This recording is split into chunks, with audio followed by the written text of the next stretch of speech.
வணக்கம் நேயர்களே! இன்றைய பரபரப்பான செய்தியில் நாம் பார்க்கப் போவது, சிதம்பரம் அருகே சேத்தியாத்தோப்பு பகுதியை உலுக்கிய ஒரு கொடூரமான கொலை சம்பவம் பற்றியது. 30 வயது தீபா மற்றும் அவரது கணவர் சத்யராஜ்.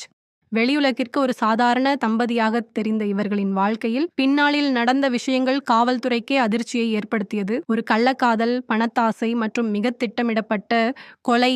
உண்மையில் அந்த இரவு என்னதான் நடந்தது? வாருங்கள் விரிவாக பார்க்கலாம்.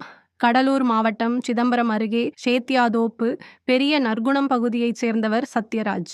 கார் ஓட்டுநரான இவருக்கும் தீபா என்பவருக்கும் திருமணம் முடிந்து 2 ஆண் குழந்தைகள் உள்ளனர். ஆரம்பத்தில் குடும்பம் மகிழ்ச்சியாகவே சென்றது. ஆனால் சத்யராஜ் மதுவுக்கு அடிமையான பிறகு குடும்பத்தில் சண்டைகள் வெடித்தன. இந்த சூழலில்தான் சத்யராஜின் நண்பரான ஐயப்பன் குடும்ப பிரச்சனையை தீர்த்து வைப்பதாக கூறி வீட்டிற்குள் நுழைகிறார்.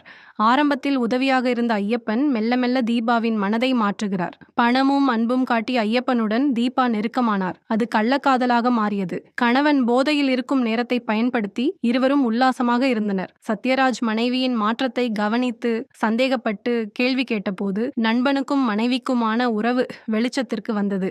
சத்யராஜ் இந்த உறவை தட்டி கேட்க விபரீதமான முடிவை எடுக்கிறார்கள் தீபாவும் ஐயப்பனும். சத்யராஜை தீர்த்து கட்ட திட்டமிட்ட ஐயப்பன் தனது நண்பர்களையும் சேர்த்து கொள்கிறான். ஒரு நாள் மது அருந்த அழைத்துச் செல்வதாக கூறி சத்யராஜை வாழைத்தோப்பு ஒன்றிற்கு அழைத்துச் சென்றனர். அங்கு அளவுக்கு அதிகமாக மது ஊற்றிக் கொடுத்து அவர் போதையில் இருந்தபோது சரமாரியாக வெட்டி கொன்றனர். ஆதாரமே கிடைக்கக்கூடாது என உடலை அங்குள்ள குழியில் புதைக்க முயன்றனர். ஆனால் மழை பெய்து தண்ணீர் வந்ததால் உடலை எடுத்துச் சென்று பரங்கிப்பேட்டை அருகே உள்ள கடற்கரை பகுதியில் வீசினர்.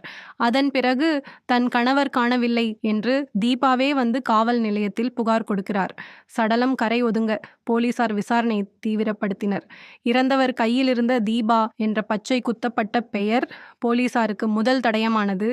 மொபைல் லொகேஷன் மற்றும் ஐயப்பனுடனான தொடர்பை வைத்து போலீசார் வலை விரித்தபோது தீபா மற்றும் ஐயப்பனின் முகமூடி கிழிந்தது. கணவனை கொன்றால் சந்தோஷமாக வாழலாம் என்று நினைத்த இந்த தம்பதியர் இன்று கம்பி எண்ணிக்கொண்டிருக்கிறார்கள். பணத்துக்காகவும் கள்ளக்காதலுக்காகவும் ஒரு உயிரை பறித்த இந்த சம்பவம் மனிதநேயம் எந்த அளவுக்கு வீழ்ச்சி அடைந்துள்ளது என்பதே காட்டுகிறது.